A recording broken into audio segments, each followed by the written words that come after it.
Section 5.4, question E52. So we have a question here about schizophrenia, or several questions, and one thing I like about this, there's a lot of extraneous information we don't really need, and there's also questions that we're not going to be able to answer, which is much more like our real life, of course, trying to figure out which questions can be answered by the data that we have and the mathematics that we know, and which ones can't. So what I want to do for this is set up a little chart. They don't ask you to do this, and in fact you really don't need to for this problem. But we know that schizophrenia affects 1% of the US population between the ages of 18 and 25. So I set up this little chart similar to what we're using. Notice that we won't just put percentages in here because that wouldn't add up to 100% in every case. It wouldn't, at least not across and down. So we know that one thing we can do, this showed up in an earlier problem in 5.3 I believe, was we can just create kind of any number we want here really. Let's say 100,000. And we know that 1% of the population is schizophrenic. So of course I could use a calculator to figure this out. Instead I'm going to do a formula just to give a little Excel practice here. So we put equal sign to represent a formula, then 0.01, asterisk for multiplication, and then instead of typing out 100,000 I'm just going to type that in case I wanted to change it, and I do later. And that tells me that 1,000 people in our random sample of 100,000 have schizophrenia. Now we can get this also by, sorry, this has been interrupted by several phones calls and everything so far. But let's get back to this formula. So we have equals to represent we're doing a formula. And then instead of typing this in, I'm just going to press the contents of this cell minus the contents of this cell. And that way we're guaranteed that this will add up to, these two will add up to this total here. Now let's go back to the original question. And we're also told that fifth largest number of years of work lost. That's really not going to help us for our table.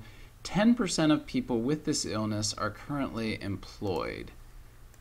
So 10% of the people with schizophrenia, so that would be this 1,000 in our case, are currently, and I missed that, employed or unemployed, currently employed, which is sad, of course, if those are anywhere near the actual totals. So we have 0.1 times whatever the total of this column is, and I press enter. And then again, I can get the difference here between this total and this value right here. And then I go back to the problem and notice I'm not really given anything else about schizophrenia and employment. So I was able to fill in several things here. Let me put a nice little box on here just for some appearances. So anything outside the box is in our total columns. So I wasn't able to fill these two cells, and because of that I wasn't able to get these totals here either. Notice one thing before I go any further. This is an arbitrary number I chose. If I did switch this to say 50,000, everything else would adjust, but it's not going to affect the percentages. Any of the percentages will remain the same, which is a neat thing about using these formulas to update like that. Okay, so what is the probability that the person is schizophrenic? Well, that's given to us directly as 0.01. What is the probability that the person is unemployed?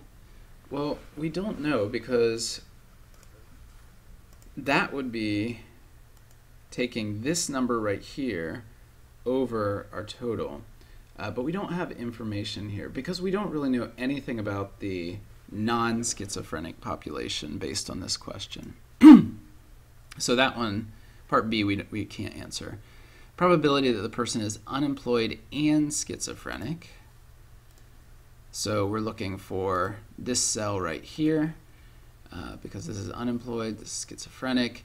So we have 450 over the 50,000. Maybe we'll just do that real quick down here. So equals 450. 0.009, and if you didn't believe me there that the percentages don't change, notice that if I do change this back to 100,000, the 0.009 does stay the same, and that would be the same no matter what I change that to. So 0.009, that we're into both groups. What's the probability that the person is unemployed or schizophrenic?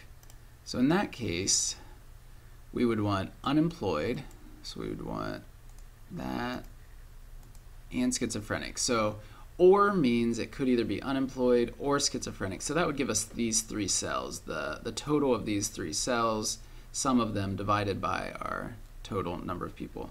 Since we don't have enough information to get this cell, we certainly can't get the sum of these three cells, and so that question right there, part D, is also unanswerable. E, what's the probability that the person is unemployed given that he or she is a schizophrenic? And that, well, let's go ahead and look at the chart. So unemployed given that we're schizophrenic. So if we're in this column already, we're one of these 1,000 people, and we're looking at the unemployeds, we'd have 900 over 1,000, which will give us 0.9, but let me just type it out there. B3 divided by B4 gives us 0.9. And what is the probability that a person is schizophrenic given that he or she is unemployed? So we would be limiting ourselves to this row right here, and we'd have this total, or this amount of unemployed schizophrenics, but we don't know the total number of total unemployed people, so we can't really figure out what % of them are schizophrenics. So that's another unanswerable question.